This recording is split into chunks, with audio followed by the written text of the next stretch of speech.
Janet, but I'm known as Glazio Adventures.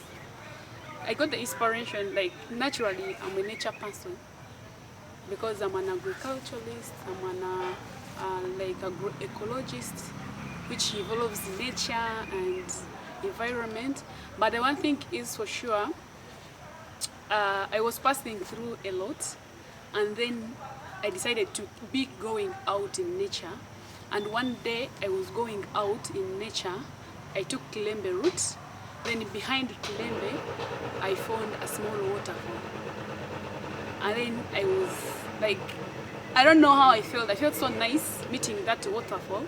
And that's when I started. Actually, my journey started from that small waterfall in Kilembe. And then I realized like I'd never seen a waterfall, physical waterfall in my life. And I was so inspired, I was so driven. I shouted, like really.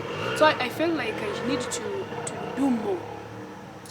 But secondly, besides that one, there are people who are already going out there, discovering a lot of things in the wild. But on YouTube, I would see people from different countries on YouTube doing some things. So I decided to be like, okay, why not? This is the first waterfall I have seen. Maybe there is more to just this small waterfall. So I think like it was last year, 2023, around May, I went for camping in Ruboni community camp. And then my friends were like, Janet, we see you post a lot of yourself in the wild, because I always go in the wild, take those shoots of butterflies, take those shoots of flowers. And people were like, why don't you show what Kasese has to the public? Because you are just, we see you like you move along around the wild. So that's how it started. Yeah, my inspiration. So, okay, for that answer, I feel like Kasese is tourism itself. Not just a destination, but itself is tourism. If you would, I've traveled most of the places in Uganda, but I feel like Kasese is home to all tourism destinations. First thing you have to know is like we are only known for Queen Elizabeth National Park and Mount Rwenzori National Park. But people do not know what is behind these highways we are passing in. So Kasese has more to offer than what the eyes see. And that is my mission. My mission is to show you the smallest destination. And I started like doing that real intense exploration in May, June. But to tell you, the places I have gone to, Kasese is massive. I'm going to tell you one, for example. I started with Ruboni Community Village. That's where I started. I explored, there are so many waterfalls in the community trails. Thank God to government for Ruboni, at least for it has the main trail by Ua. So for them, they have the open opportunities. Like when the tourists are going to Ruboni, like to Mount Rwenzori, they are passing through Ruboni. That is perfect. But most of the villages in Kasese have the same thing, like you look at Ruboni and beyond Ruboni. So, for example, there's one big village I'm going to talk about. I've been talking about this village and people are like, are you born in this village? There is one village called Mapata. Mapata is a hard to reach village. It took me 45 minutes on a border. And guys, when I say on a border, it's like a bumpy ride on a border for 45 minutes. And then when you reach a certain town, it's called Kisondo, you are supposed to walk until you reach that destination. And you're walking for over 7 kilometers to reach where you can start the real adventure. But this is a village that has over 7 waterfalls. When I say waterfalls, I mean like those ones to comparison of Sipi Falls and those bigger falls you all know. This village has caves, like bigger and smaller caves. This is a village that has the biggest cave of the Rwenzori Armory. where the Rwenzururu people used to hide their guns during wartime, and nobody knows that, but the elders have the story. This is a village that people are so primitive, like they don't see people beyond their village, but they have a lot. And then they were not even aware that people they are supposed to reach these waterfalls.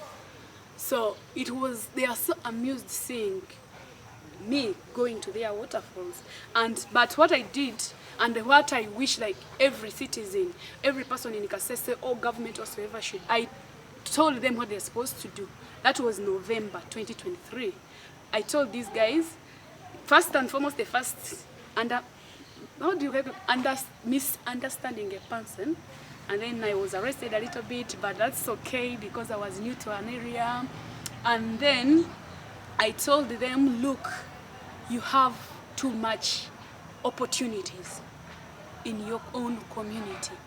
This is treasure. You can turn into what you call misery of we don't want to look at those waterfalls because that's where our people used to hide and people died from there. That's where we used to hide our guns. You know, there is that story that puts them in fear to visit the waterfalls. But then I told them you can turn these stories into opportunities to people like me who have never heard about these stories. So as I talk now, they are ready to receive visitors, and I took to them 4 visitors, and now they have been set standards. So for me, that's an example of a village that we want to transform, and there are so many villages that can be transformed. What should be? By public and by government. First, I will start with the community. Like people like me who have the knowledge in tourism, who have already gone to other places, who are exposed. You guys have the money, you have traveled to other countries, you have traveled to other districts, and you have seen how people are developing through tourism. Go back to your villages. If you have been in Kampala and you have seen a lot, you have gone to abroad, you have seen a lot, come back to your villages and develop your villages. Turn the mindset of the people in your village into opportunities. 1 for conservation, 2 for income generation, and 3 for sustainability. Tell those people that they have the potential with the little resources they have. You have a waterfall. What can you do? Turn it into an attraction. Put that story to public. Then for government, have those big attractions. We have the Rwenzori National Park. We have the Queen Elizabeth National Park. That's not enough because these people who are visiting these places have already visited them for many years. But what can keep a tourist in Kasese for more than a day safari in Queen Elizabeth? Is these small destinations. Those people from those foreign countries, they want to hear our heritage. They want to hear our stories. They want to eat our cultural food. They want to dance to our music. So, government, or like, I will tell, like Hua, for example, this is a village that connects to Rwenzori National Park. Just open a trail that takes people to Rwenzori National Park, and through that trail, the community will benefit from their own heritage. Really appreciate the domestic destinations that we have, and put in more effort and call other people to appreciate domestic destinations, because it's the best way to go and it's the most sustainable way to benefit from tourism.